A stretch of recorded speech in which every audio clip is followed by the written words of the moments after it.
usando la imagen que hemos usado en otros momentos, el zapatismo tenía el corazón y la palabra para salir, pero no tenía el vehículo en cual llevar esa palabra y ese corazón que queríamos llevar hacia afuera. Entonces tendríamos que construir ese vehículo y tenía que cumplir pues con lo que el zapatismo es, ¿no? Una marcha de un grupo rebelde en un territorio tan herido como el mexicano puede significar muchas cosas. A diferencia de un automóvil o un avión o una lancha, el vehículo en el que el zapatismo se mueve semeja más bien un arado. No solo va avanzando, sino que va levantando la tierra y va desenterrando cosas que aparentemente estaban muertas o estaban sepultadas.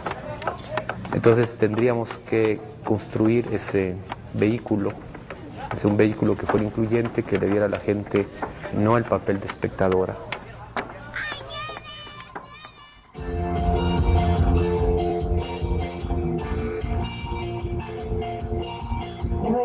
Esto es un campo de concentración en trabajos forzados. Revisamos, señora, con esa frase que acabas de decir, déjame volar al aire, porque lo que seguíamos conversando contigo al aire, fuera del aire, pues era tu propia valoración como especialista sobre lo que en las cárceles sucede. En tu trabajo de campo, bueno, acabas de hacer una frase tremenda, campos de concentración, ¿es una expresión que has usado? Bueno, en el sentido en que en algunos casos, fue el caso de Islas, por ejemplo, los presos estaban trabajando en construir estos mismos centros que te digo de alta seguridad y estaban contratados por compañías constructoras que son los que tienen luego estos contratos de prestación de servicios, estas compañías constructoras, y se supone que sí, que les pagan por su trabajo a los presos. Yo no sé hasta qué punto esta es una realidad o no, pero en la medida que estos presos estaban trabajando durante jornadas exhaustivas, con muy poca alimentación, digo sí, la verdad es que me costó verlos absolutamente en los huesos, verdaderamente con hambre. La encuesta que realizamos reportó que no tenían agua, y eso fue lo que motivó el motín que hubo en el presente año. A mí me parece desgarrador haber escuchado los testimonios de cómo se produjo este motín en el mes de febrero en este año.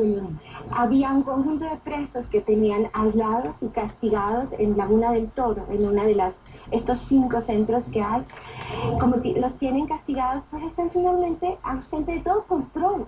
No hay ni la sociedad, ni la familia, ni organismos de nadie. Entonces están a expensas de un personal que muchísimas veces, cuando a mí me tocó ir, por lo menos había unos niveles de maltrato. Y hay que decir que no solo maltrato sobre los internos, maltrato sobre el personal.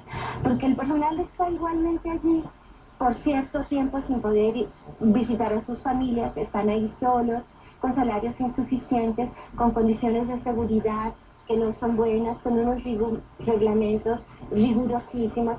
Bueno, total que estos internos que estaban allí encerrados, que estaban castigados durante 3 días, estuvieron con la única cosa que tenían a la mano, su cubierto, su taza, su plato, 3 días golpeando la pared, desesperados, pidiendo agua. 3 días, hasta que los compañeros internos no soportaron más y dijeron, nos vamos. O sea, ya estaban todas las condiciones dadas para el motín. Quienes golpeaban, el muro con lo que tenían a la mano durante 3 días, ¿no tenían agua como una sanción, como parte de un castigo, o por qué no tenían agua? Bueno, porque el agua es insuficiente. ¿Por qué es insuficiente? Porque es insuficiente y no sé si también, no sé exactamente el detalle, si los habían castigado, pero era tal ya la protesta, ellos les importó poco. Dijeron, ya, hasta aquí llegamos. Sabemos que podemos morir, porque saben que la represión iba a ser durísima. Pero en ese momento tomaron la maquinaria de las construcciones, rompieron pared, quemaron. Ahora las autoridades dicen que han tomado medidas, que ahora están respetando los derechos humanos. Sin embargo, no son las medidas suficientes para verdaderamente transformar. Y es esto lo que hizo ir a la Comisión Interamericana. Elena Saola, en tu calidad de investigadora y de antropóloga, además de lo que nos has dicho, tú has contribuido con un énfasis particular con las mujeres. Sí. Con mujeres que han estado en condiciones de reclusión totalmente inapropiadas. Cuéntanos de esa parte. Bueno, la verdad es que a mí me invitaron de una cosa que a mí me entusiasmaba y me parecía muy positiva, poder diseñar un programa específico para las mujeres que estaban allí, que en el momento que yo fui había casi 300, hoy en día hay como 400 mujeres que están allí, y se me permitió entrevistarla. Yo dije, bueno, para poder diseñar un programa se requiere conocer las condiciones específicas de las personas para las cuales va a ir dirigido, y tuve la oportunidad de entrevistar ahí a 149 mujeres y conocer que había un patrón y que todas tenían exactamente las mismas demandas, no había posibilidad de variante alguna, todas habían sido trasladadas por la fuerza, estaban en cárceles de los estados, eran las mujeres que mejor comportamiento tenían trabajo, estaban cerca de su familia, es decir, eran las presas de mejor comportamiento las que menos problemas iban a ocasionar en una situación como Islas, donde no hay suficiente personal. Requieren presos que no sean capaces, o sea, tan violentos o que sean capaces de atacar, porque en Islas pueden matar a todo el mundo, por decirlo así. Entonces, imagínate la que es la contradicción a estas mujeres, las que llevaban el mejor récord, mejor trabajo de educación. Para evitar conflictividad. Es decir, para evitar conflictividad, para llenar las cárceles que estaban construyendo, para trasladar a ciertas... Perdón que te interrumpa, llenar cárceles. Exacto. ¿Qué expresión la tuya? ¿La usas a propósito, el llenar cárceles? Sí, sí, yo creo que ese es el tema de haber construido todos estos centros, tratar de despresurizar, ese ha sido el pretexto, el propósito, las cárceles que están absolutamente sobrepobladas. De 420 centros que hay en el país, la mitad están sobrepoblados, 200 y pico. Y una de las cosas que alegan muchas veces los estados es que sí, que quieren que se lleven a los presos federales para que el gobierno federal se haga cargo en esos centros. Eso, bajo este motivo que, digamos, es real, digamos, fue que se construyeron estos centros. Lo que ya no es tan razonable es que se haya invertido la cantidad de recursos que se invirtió en construir esas instalaciones antes que en darles atenciones a los presos. Estas mujeres que fueron llevadas allí se quejaban de haber perdido la posibilidad de trabajar, ahí estaban sin trabajo, sin contacto con su familia ni la posibilidad de que su familia las visitara. Hay mujeres indígenas de Chiapas, de Oaxaca, de Tabasco, que habían sido llevadas allí por 5, por 10, por 15 gramos de marihuana. Que uno dice, bueno, esta es la política de seguridad. Esta es una política de drogas del país. Estas son las personas capaces de atentar contra el país. No representan ninguna amenaza para absolutamente nadie. Y eso está pasando en todos los centros federales.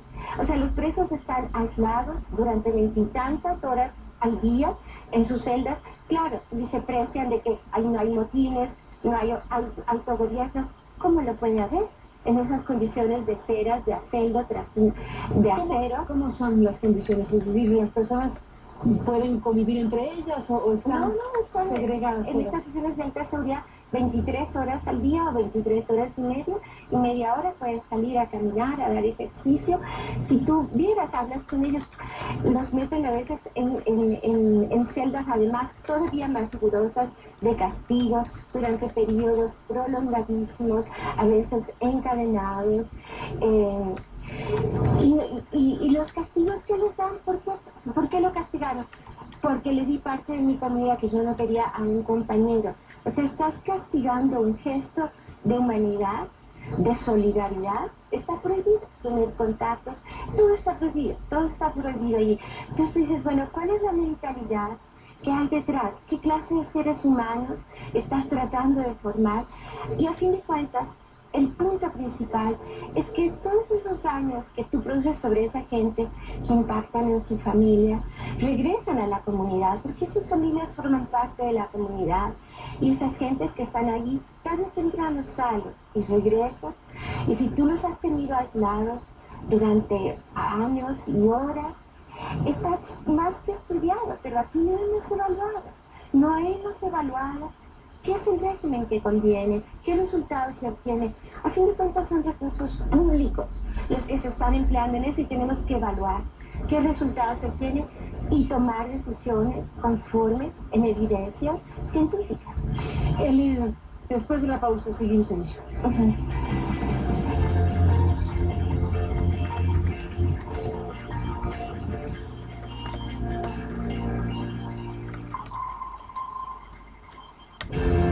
Saola, se nos acaba el tiempo, pero has tocado asuntos fundamentales para la vida de cualquier país, en este caso las cárceles, lo que ocurre, el sistema por el que se ha optado, y nos despedimos con qué, Elena.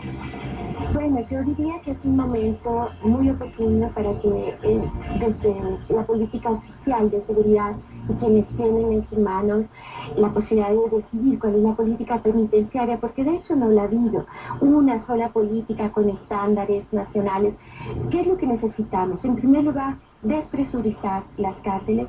Tenemos la gran mayoría de las personas que están internadas en el país están por delitos muy menores, incluso en los centros federales. Las gentes que están en centros federales, sí, no voy a hablar de los grandes capos y personas así, pero son la minoría. Muchos de los que están por transportar pequeñas cantidades de drogas. O sea, la gente que está es la gente pobre, la que no ha contado con una buena defensa. Entonces tenemos que repensar eso y construir todo un sistema alterno, lo que se llama las políticas penitenciarias que se pueden hacer o de castigo desde la comunidad, no desarraigando a la gente, dándole tratamiento para drogas si es que es lo que necesita, o para la violencia si es lo que necesita.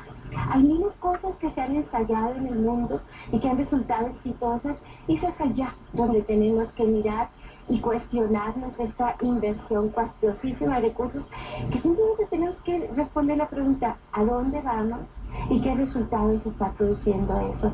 Y para hacerlo tenemos que ir a hablar con esa gente y poder documentar el desastre que está produciendo. Sabemos, y hay miles de libros que están escritos en el mundo, uno de los elementos fundamentales que puede asegurar la reinserción de las personas en las mejores condiciones es no perder el contacto con su familia. La gente que quiere salir es porque tiene esa expectativa que va a regresar y que va a regresar para ser alguien bueno por su familia. Nadie quiere tener la imagen, nadie, no hay un solo ser humano que quiera tener la imagen de que quiero ser el preso más malo y que mi familia sepa que lo soy y para siempre. No. Te agradezco mucho, Elena. Ya no hablamos pues de esta parte que tiene que ver con los incentivos, porque se ha convertido esto efectivamente en un sistema de contratos millonarios a un conjunto de grandes empresarios que están involucrados en este tipo de operación de las cárceles de alta seguridad de México, que ese es un dato para cerrar, ¿sí te parece? Sí, y las compañías que están invirtiendo en esto son, por ejemplo, Omex, ARD Arendal, Interacciones, o sea, hay inversores como Slim, ASPE, con una compañía que se llama Protego, hay también está Vázquez Raña, los ICA Quintana, que ya construyó 2 centros, y también existe, se ha mencionado, lo ha mencionado Proceso, pues el riesgo de que haya dinero sucio, lavado de dinero, a través de esta construcción de centros. Es un riesgo que ya ocurrió en la prisión de Cancún, por ejemplo. Pues sabremos de seguir el tema, se nos acabó el tiempo, Elena, pero gracias por esta presencia tuya y seguiremos de luego hablando del asunto. Gracias por estar aquí. Muchas gracias. A ti, Elena Saola, y a usted que nos permitió acompañarles. Seguiremos el asunto, desde luego. Pásala bien y lo esperamos mañana.